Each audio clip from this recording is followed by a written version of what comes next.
જય શ્રી કૃષ્ણ, જય માતાજી. સ્વાગત છે તમારું અમારા નવા બ્લોગમાં. અને હવારમાં આપણી ગાયો ખાઈ પીને મસ્ત જુઓ, સુરભી, રાધા, ગંગા બધા બેહી ગયા છે. વૃંદા પણ મસ્ત બેહી ગઈ છે. હવારનો તડકો લે છે. આમ તો ફૂલ તડકાવાળું વાતાવરણ અને ઉનાળો શરૂ થઈ ગયો છે, પણ હવારકોર થોડી ઠંડી લાગે છે, એટલે ગાયો અત્યારે થોડીક તડકે બેઠી છે. અને તુલસી પણ મસ્ત બેહી ગઈ છે. બાકી બધા જો ઊભા છે. અને ઓલા ઢાળિયામાં પણ બધી ગાયો જો ઊભી છે મસ્ત.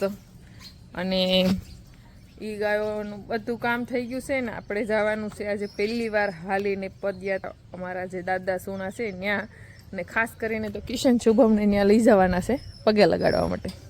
એટલે બેયને હારે અમે ત્રણેય જાઉં, હું, કિશન ને શુભમ ત્રણેય હાલીને જઈએ છીએ સુણા.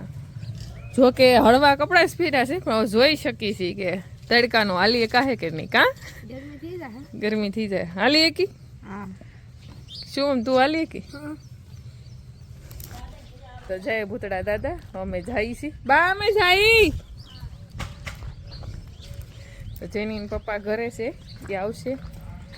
ફોન કરશું એટલે લગભગ તો લઈ જાય ને. કામ છે થોડુંક મોવા જઈને પછી એ તરત.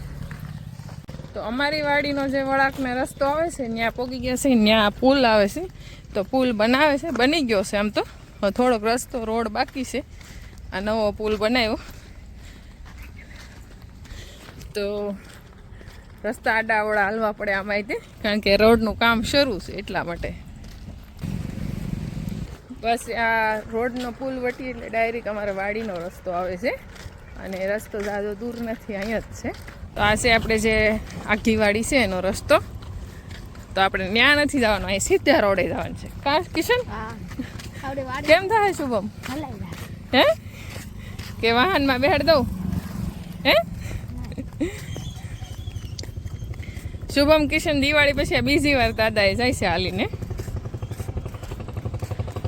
તો અહીંયા જો ઘઉં પાકી ગયા છે અને રાજીગરો છે. અહીંયા લીલા હજી ઘઉં છે. આ ઘઉંને હજી વાર લાગશે પાકતા. તો આ ઘઉં કારણ કે થોડાક મોડા વાવેલા હોય એટલા માટે. અને અહીંયા આ બધા ઘઉં પાકી ગયા છે. અને અંદર રાજીગરાનો આખો ઊભા હેઠે નાખેલો છે, કે જેને રામદાણા કહેવામાં આવે છે. અને રાજીગરાનો આપણે ફરાળ કરીએ કે, અને ઘણી બધી વાનગી બનીએ કે બહુ મસ્ત લાગે વાનગી. તો અમે હાલતા તરેટની સીમમાં પોગી ગયા છીએ. અને અહીંયા જો કેટલા મસ્ત હાંડિયા કાઢી છે.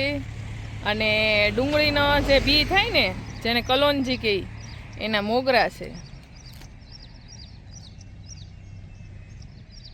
તો આવો હોય છે કંઈક ખેતીનો માહોલ, કે જે આપણને સિટીમાં હોય તો ગાર્ડનમાં ફરવા જવાનું હોય, પાર્કમાં ફરવા જવાનું હોય. અહીંયા રોજ ઉઠીને આપણે ફરવા જતા હોય છીએ પાર્કમાં કે ગાર્ડન. આપણું પોતાનું ગાર્ડન માનીએ ને તો એ આપણી ખેતી છે.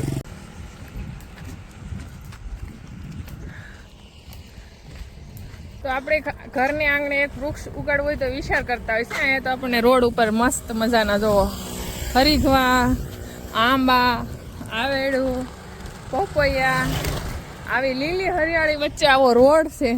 અને જીવનમાં ક્યારેક આવું હાલવાનું તો હોવું જોઈએ. ભલે આપણે ગમે એ નિમિત્તે જાય, ઈશ્વરના મંદિરે જાય કે પછી ગમે ત્યાં જાય, પણ આવી રીતના હાલીને જાય ને એ અનેરો આનંદ હોય છે. વાહનમાં જઈએ એમાં ને હાલીને જઈએ એમાં બહુ ફરક પડતો હોય છે. એટલા માટે કિશન શુભમ હાલીને બધું જોવે છે. કા શું જાણવા મળ્યું? મને નવા રોડ ઉપર નવા વૃક્ષો જોવા મળે, પછી ખેતી નવી જોવા મળે છે. એને મજા આવે તને? આપણા ઉનાળાને તડકીમાં હાલીને જવું પડે, પછી હાલવું પડે ને નવા વૃક્ષોને બધું જોવા મળે. છાયામાં આપણને તો બે ભાઈઓ એમ કહે છે કે આવી તડકીમાં હાલીને જાય તો કિશનનું કહેવાનું એમ છે છાંયો મળે. કિશનને જ્યાંક એસી વાળા રૂમમાં નોકરી આપવાની છે. અને શુભમભાઈને ઘણી બધી અલગ ખેતી જાણવા મળે છે. તો આવી રીતના બાળકો પણ હાલીને જાય તો એને પણ ઘણો બધો અનુભવ થાય.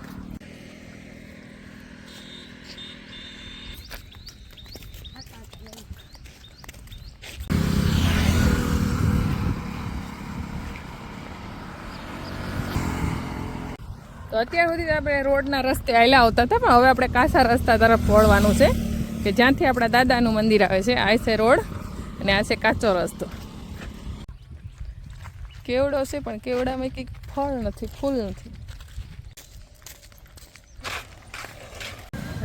રાઈટ વાગી ગયા છે 9:45 અને અમે તરડને કામમાં પહોંચી ગયા છીએ અને શુભમભાઈને થાક લાગ્યો છે એટલે આપણે એને સોડા પાઈ દેવાની છે. તો કિશનભાઈ લેવા ગયા છે. શુભમને ઘડી પોરોય થઈ જાય, થોડું ખાઈ પી લે એટલે પછી પોગી જાય. અહીંથી શ્રીફળ લેવાના છે, શ્રીફળ પણ લેવાઈ જાય. શુભમ કિશન આટલું ભાગ શ્રીફળ ઘણું બધું લઈ લીધું છે, પોરો ખાઈ લીધો છે ને હવે જોડવા મળી. નદી નાળા અને અનેક ઔષધિઓના વૃક્ષોને જોતા જાય છે, માણતા જાય છે, શું કામમાં આવે છે એમ શુભમ કિશન પૂછતા જાય છે. અને ગાયો અને બકરાને જો ધાણ જાય છે અને આવા રસ્તા પર આપણે હાલી અને દર્શન કરવા જાય છે. આ આનંદ અનેરો હોય છે. કિશન શુભમને તો ગાયું હથવારો કર્યો છે. એ એમ કહે છે તમે હાલીને જાઓ તો હું પણ હારે આવું છું. હું હાલીને જાઉં છું તો મારી ગાયો પણ એમ કહે છે તું જાશો હું પણ આવું છું. તો જો રસ્તામાં એ પણ આવે છે.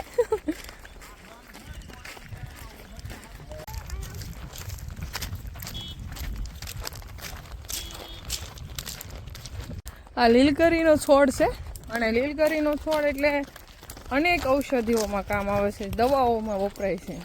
એટલું મસ્ત લીલગરી ઔષધિ હોય છે. અને બાજરી જુઓ કેટલી મસ્ત ડુંડા આવી ગયા છે. રસ્તામાં બોવડી આવી ગઈ છે ને આ વર્ષે કોઈ બોર જ નથી ભાડ્યા એટલા માટે જો મસ્તીને બોર મોટા અને એકદમ ગળેટા છે. બોવડી છે નાની પણ બોર બહુ મસ્ત કાકી છે. અને બકરા જો આપણે એને આગળ થઈ ગયા, એ આપણી આગળ થઈ ગયા. અમારે હરીફાઈ હાલે છે.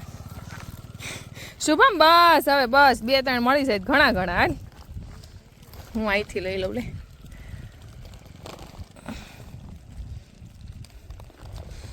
લીધા બસ હવે હાથને માલ વાગી જાય કાંટા. તાર છે ને આડા એટલે ન લેવાય બેટા.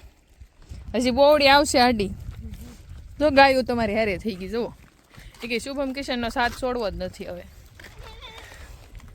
તો દુનિયામાં જે ફ્રૂટ ખાવું એ ખાજો, બાકી આ આટલું એવું ફ્રૂટ છે પણ એની સ્વાદ કંઈક અનેરો હોય છે. એ ડુંગળી છે અને આ ડુંગળીનો રોપ છે. આ પાકી ગઈ છે, આ જે રોપ છે.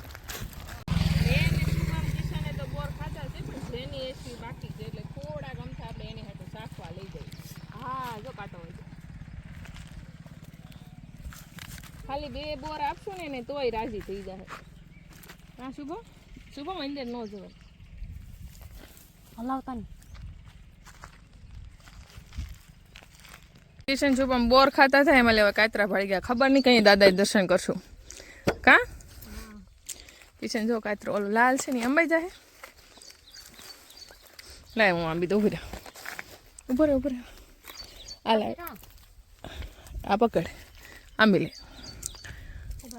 હા હા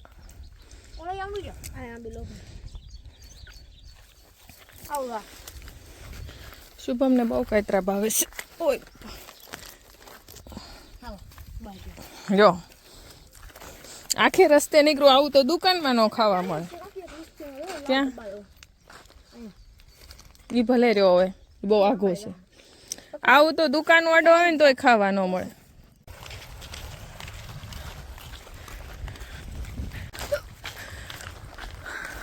બસ હવે થોડુંક જ છે. શુભમ કિશન બધા થાકી ગયા છે. હું એ તે કારણ કે એક હાહે આપણે ઉપાડ્યું છે હમણાં. કારણ કે જેનીના પપ્પા આવી ગયા છે, ગાડી લઈને મંદિરે ગયા છે. ગાય ભેહું તો લીમડાની સાંયે બેઠી મસ્ત. ગાયો પણ હવે તો પૌડા ગોરા હાંભલી અને બોર બધું આવી ગયું છે મસ્ત.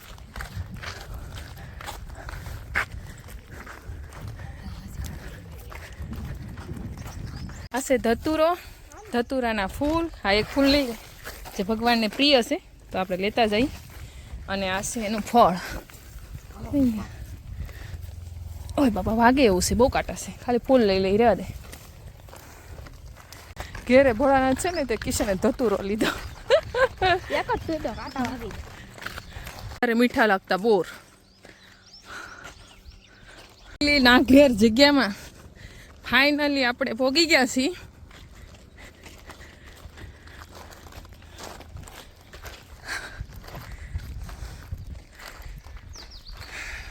તો પહોંચી ગયા છીએ આપણે દાદાના મંદિરની સમક્ષ, એટલે ભૂતળા દાદાની જય.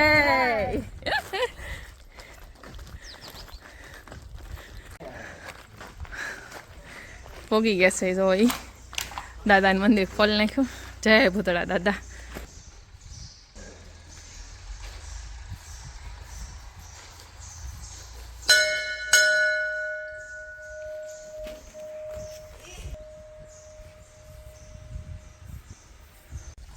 શુભમ કિશન બે ભાઈ શ્રીફળ વધેરે છે અને જેનીના પપ્પા તો અહીંયા જ હતા, એને તો સારું હતું ગાડી લઈને આવ્યા હતા એટલે દાદાને દીવો કરે છે.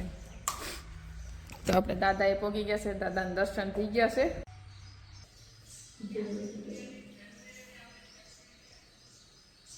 દર્શન કરી લીધા છે અને હવે આપણે જવાનું છે ઘરે, પણ એ પેલા પ્રસાદી ખાઈ લઈ કા. અને જે આવી રીતના તડકાના હાલીને આવે ને ત્યારે આપણને શ્રીફળ શું છે ને ખબર પડે, કેટલી શાંતિ મળે શ્રીફળ ખાવાથી. આ બે ભાઈઓ તો ભાગ લીધો હતો છે ને. હવે જાય છે ઘરે. જય ભૂતળા દાદા. તરબૂચની છે મસ્તીના લાલ દેશી. શુભમને તરબૂચ ખાવું, લાલ તરબૂચ ખાવું કા શુભમ? શુભમને હમણાં 2 તીખા સાણા અને ગૌમૂત્ર લગાડી છે. હાથે ઘણો ફેર પડી ગયો છે. કિશનભાઈ કાલે વયા જવાના છે. વાગી ગયા છે 4:30 અને ગાયો દોવાનો ટાઈમ થઈ ગયો છે. અને ઘરે આવીને હાવ થાકી ગયા હતા. ફોન પણ સ્વિચ ઓફ થઈ ગયો હતો, પછી ચાર્જિંગમાં મૂકી દીધો. અને આજે બાએ તો મેથીનું શાક ને રોટલા બનાવ્યા હતા, કારણ કે શુભમભાઈને હમણાં કડવું ખવડાવવાનું છે ને. જો લીમડાના પાણીએ નવરાવ્યો અને ઉકાળો કર્યો, કે જેને સ્કિનમાં પ્રોબ્લેમ છે ને એનો લીમડાના પાણીનો ફૂલ ઉકાળો કરીને આવીને સવારે નવરાવ્યો, અત્યારે નવરાવી દીધો, નાહી લીધો અને લીમડા શાક મેથીનું ખાઈ લીધું. કા પૂરી જો જાગી ગઈ, હુતા હતા બધા અત્યારે તે. એટલે મતલબ કે હવે ચામડીનું કંઈ પણ પ્રોબ્લેમ હોય તો આપણે કડવાટ હોય તો વધારે સારું પડે, એટલા માટે થઈને તો એ કામ કરી નાખ્યું. પાણી નથી જરાય, એટલે પાણી જો ભરવાનું કામ દાદાએ શરૂ કરી દીધું છે. અને ફળિયા વસાડે જે આપણે ઈટું બેલાન પીડા થાય એ બધું જો લેવરાઈ લીધું છે. અને ઘડીક થાકી ગયા થાય એટલે આરામ પણ કરી લીધો છે. અને હવે આપણે જવાનું છે ગાયો દોવા માટે. જેની એસવી બે થોડુંક કામ છે એટલે બહાર ગઈ છે. અને આજ તો મને જેની એને એસવીએ ઘણી મદદ કરાવી. રસોડામાં એસવીએ મને પોતું મારીને સાફ સફાઈ કરી દીધું છે, રસોડું આખું અને હોલ આખો જેનીએ સાફ કરી દીધો છે. અત્યાર સુધી એમ લાગતું કે નાન્યું છે, પણ બે બેનો થોડું એટલું કામ કરાવે તો મને એમ લાગે ઓહો મારું અડધું કામ થઈ ગયું એવું છે. તો હજુ ખાણ કરે છે જેનીના પપ્પા. જાગી ગઈ પૂરી હે?